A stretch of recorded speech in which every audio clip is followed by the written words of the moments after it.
আসসালামু আলাইকুম ভিউয়ার্স, আশা করি সকলেই ভালো আছেন। ওয়েলকাম করছি চীনের রান্নাবান্নার পক্ষ থেকে। আজকে আমি আপনাদের সাথে শেয়ার করব আরেকটি নতুন রেসিপি, করলা ভর্তা রেসিপি।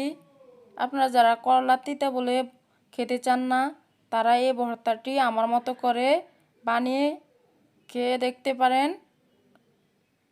আমাদের এই ভর্তা রেসিপিটি যদি আপনাদের কাছে ভালো লেগে থাকে তাহলে লাইক, কমেন্ট, শেয়ার করতে ভুলবেন না এবং চ্যানেলটিকে সাবস্ক্রাইব করে পাশে থাকা বেল আইকনটি অন করে দিবেন। আর যারা ফেসবুক পেজ থেকে দেখছেন তারা একটি ফলো দিয়ে লাইক করার অনুরোধ রইল।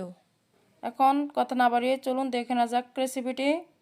এখানে আমি একটি বড় সাইজের করলা নিয়ে আগে ধুয়ে নিয়েছি, তারপর কেটে আমি মাঝের অংশগুলো ফেলে দিয়েছি। এখানে নিয়ে নিলাম রসুনের কোয়া, নিয়ে নিচ্ছি 3টে কাঁচামরিচ, নিয়ে নিলাম পেঁয়াজের কুচি। এখন আমি করলাগুলোকে একটি ফ্রাই প্যানে পরিমাণ মতো তেল দিয়ে করলাগুলো দিয়ে দিয়েছি। এখন আমি করলাগুলোকে উল্টে পাল্টে ভেজে নেব একটু গোল্ডেন করে।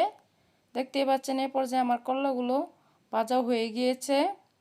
এখন আমি এগুলোকে নামিয়ে নিচ্ছি। এখন দিয়ে দিলাম রসুনের কোয়াগুলো, দিয়ে দিব কাঁচামরিচগুলো। এখন আমি রসুনের কোয়া এবং কাঁচামরিচ একসাথে ভেজে নিব। এই পর্যায়ে দেখতেই পাচ্ছেন কোয়াগুলো ভাজা হয়ে গিয়েছে। এখন আমি নামিয়ে নিচ্ছি। দিয়ে দিলাম পেঁয়াজ কুচাগুলো। এখন আমি এগুলোকে হালকা গোল্ডেন করে ভেজে নেব। আমার সবগুলো উপকরণ ভাজা হয়ে গিয়েছে, দেখতেই পাচ্ছেন। এখন আমি একটা করলাগুলোকে পিছনের সাহায্যে একটু ম্যাশ করে নিচ্ছি, দেখতেই পাচ্ছেন। সবগুলো উপকরণ আমার ম্যাশ করা হয়ে গিয়েছে। আমি এখন এগুলোকে হাত দিয়ে মিশিয়ে নিব। এখন আমি হাত দিয়ে এগুলোকে মিক্স করে নিচ্ছি। এখন মেশানো হয়ে গেলে আমি এ পর্যায়ে দিয়ে দিচ্ছি চিলি ফ্লেক্স আর একটু লবণ। আর এখন দিয়ে দিব একটু সরিষার তেল।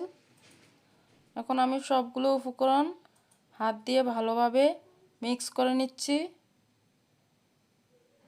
আমার মিক্স করা হয়ে গিয়েছে। এখন আমি আপনাদের সাথে পরিবেশন করে দেখাচ্ছি। দেখতেই পাচ্ছেন আমার ভর্তাগুলো কতটা লোভনীয় হয়েছে। আপনারা এই ভর্তাটা একবার বাড়িতে ট্রাই করে দেখবেন। গরম গরম ভাতের সাথে খেতে কিন্তু খুবই টেস্টি এবং অসাধারণ মজার হয়। আমাদের এই ভিডিওটি যদি আপনাদের কাছে ভালো লেগে থাকে তাহলে লাইক, কমেন্ট, শেয়ার করতে ভুলবেন না এবং চ্যানেলটিকে সাবস্ক্রাইব করে পাশে থাকা বেল আইকনটি অন করে দিবেন নিত্য নতুন ভিডিও পেতে। আর যারা ফেসবুক পেজ থেকে দেখছেন তারা ফলো দিয়ে একটি লাইক করে দিবেন। আজকে এই পর্যন্তই।